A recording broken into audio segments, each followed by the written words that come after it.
Hey YouTube! Welcome back to my vlog. Just as a quick update from my last vlog, my knee is much better now. I'm actually exercising without a brace, and I'm back to the regular exercise schedule, and things have been going well. So anyway, that's a good thing. So today what I wanted to talk about is one of my quirky little passions of mine. I love going to a thing called Starfest every year. It's basically a science fiction convention that's held in Denver every April. And I enjoy going there and doing cosplay, which for those of you who don't know is costume play. Basically you get dressed up in costume. Last year I went as a Jedi Knight, and I'll put a little photo right there of me in costume, and yeah, I photoshopped in the the blade in that photo. So this year for Starfest I decided I am going to dress up as a Doctor Who fan because I am a big Doctor Who fan, and being female I didn't feel right just dressing up as one of the Doctors.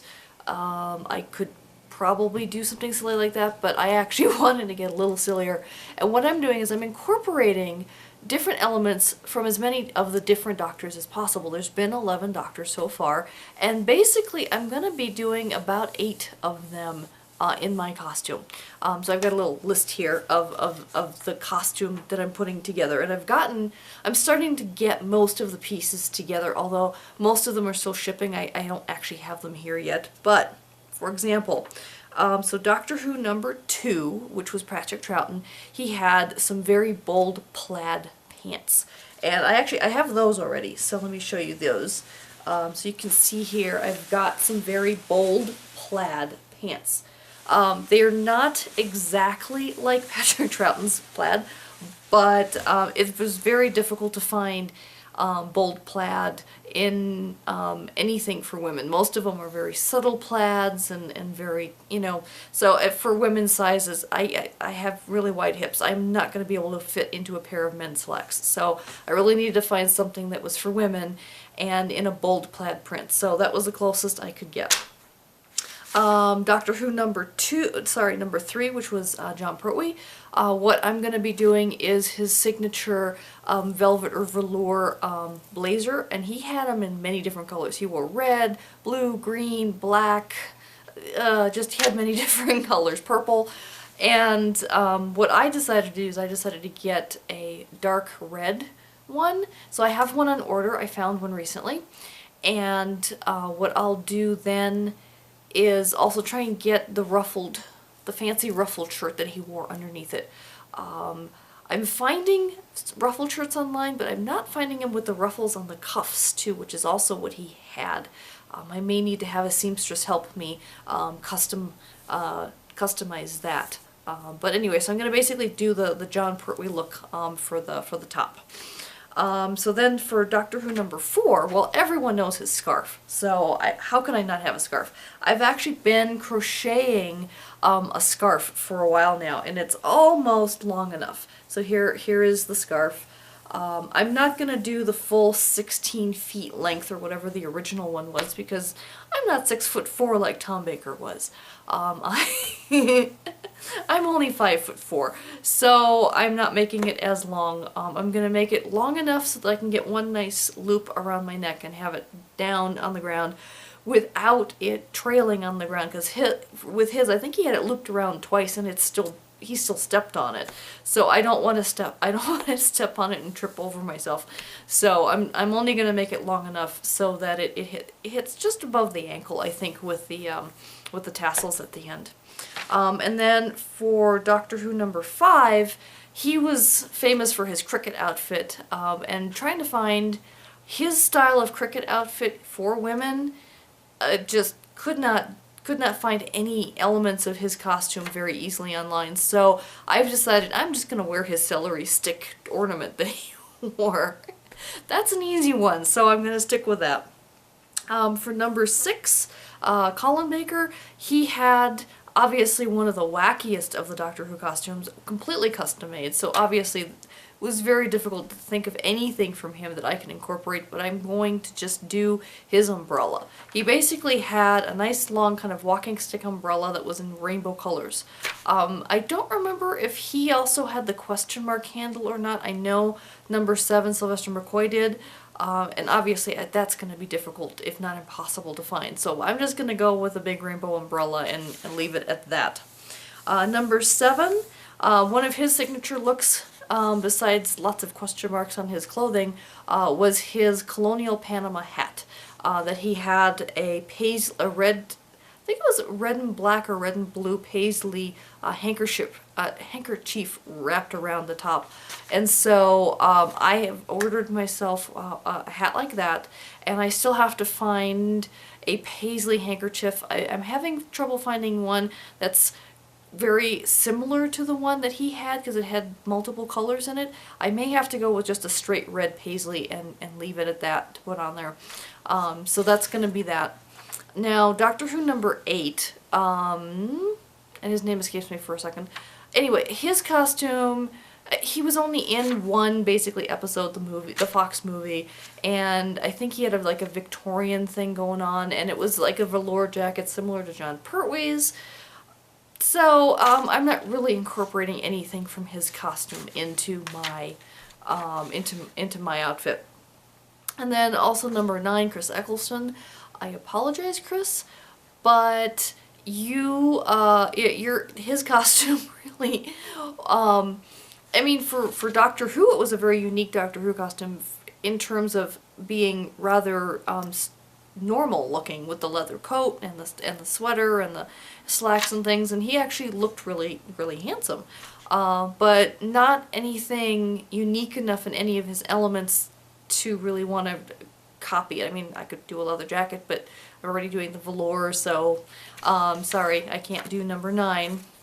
For number 10, David Tennant, I have ordered myself a pair of red Converse, similar to because I think he had both red and black, and I decided I wanted to go with the red. It figured it would go back well with the red velour. I am still a girl, I like to coordinate. Besides that, I also am, for number 11, I already have this, and I should have brought it downstairs, my sonic screwdriver. So I have the toy sonic screwdriver from number 11, so I'm going to incorporate that as well. And then the only other Doctor that I'm not incorporating anything from is number 1, William Hartnell. I was thinking of maybe trying to do a tie like his, but it's not going to work really well with the ruffled shirt. And I think the ruffled shirt is more recognizable, so I decided that I'm not going to really incorporate anything from William Hartnell either. So anyway, so that's going to be my costume, and as I work on the costume and things, I may do updates and show you some of the stuff I'm getting, and obviously I will show the full costume on me once I have it all together. So besides that, you know, Starfest is really fun. It's kind of a local thing in Colorado, but we still have gotten some really good stars to come out. I think one of the biggest that I remember is Leonard Nimoy. And I think William Shatner came out one year as well, although I hadn't started attending. I think I've been attending every year since, well, about 6 or 7 years now. Anyway, and one of the things I have a lot of fun with, my favorite thing is the Q&As with the actors. So you sit in this big auditorium and they're up on stage, and folks go and ask them questions, and they tell stories and answer questions and things. And that's one of my favorite parts. Another favorite part that I've started doing is that they have meet and greets or special events the Friday evening before the con really gets started, and I've been paying extra to go into those, and I had a chance to meet a few really awesome people. Matthew, I think his name is Matthew Shepard. He's played the lawyer on Battlestar Galactica. He just recently played a new character on Doctor Who at the very beginning of the season, the CIA person who kind of became a pseudo companion for a minute, for an episode. And so he was really cool to meet. And one of my things I also like to do is get autographed photos from actors. And I kind of go for whichever actor tends to not be very busy. One, because I think I think the actors are really interesting to talk to, and if they don't have a really long line waiting for them, you can kind of stand there and you can kind of chit-chat with them and learn more things on a more personal level than from the big stage Q&A. So I think that I get a little bit more meaning out of that, and so that's a little bit more fun. And so I have this big book here where I've gotten some of, you know, here are some of the autographed photos I've gotten. So I have Gil Gerard. I have Nichelle Nichols, she was an amazing storyteller. She told this really amazing story of her experience with Star Trek and brought everyone to absolute tears. If you've ever seen her do that, it's just, I can't even recount her story as well as she does, because she just leaves the audience in complete tears. And then Robert Picardo, and he actually just got in line with everyone else to get lunch the Saturday of when he was there doing his Q&A, and after the Q&A he just went out and grabbed lunch and just sat at a table with a bunch of people, and I thought that was really cool because not all the actors hang out with just the folks out and about. They usually will retreat to their rooms and just get room service, so I thought that was really cool. And then, oh, I don't even remember these people's names all the time, but Ensign Kim, and so basically Star Trek Voyager and Star Trek DS9 actors here. Oh, I'm so bad with names, I know it's terrible. And let's see, who else do I have? This guy has played so many different characters on Star Trek, it's not even funny. He's played Weyoun and Brock on DS9, and he also played the Andorian on Enterprise. So he's played a whole bunch of different characters. And then here is Matt Shepard that I talked about. Like I said, he was really awesome in the meet and greet. He sat at our table and talked to us for like half an hour or so.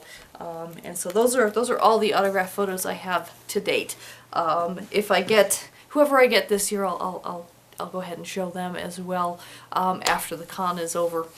Anyway, I think this vlog is probably long enough now. So until next time, bye.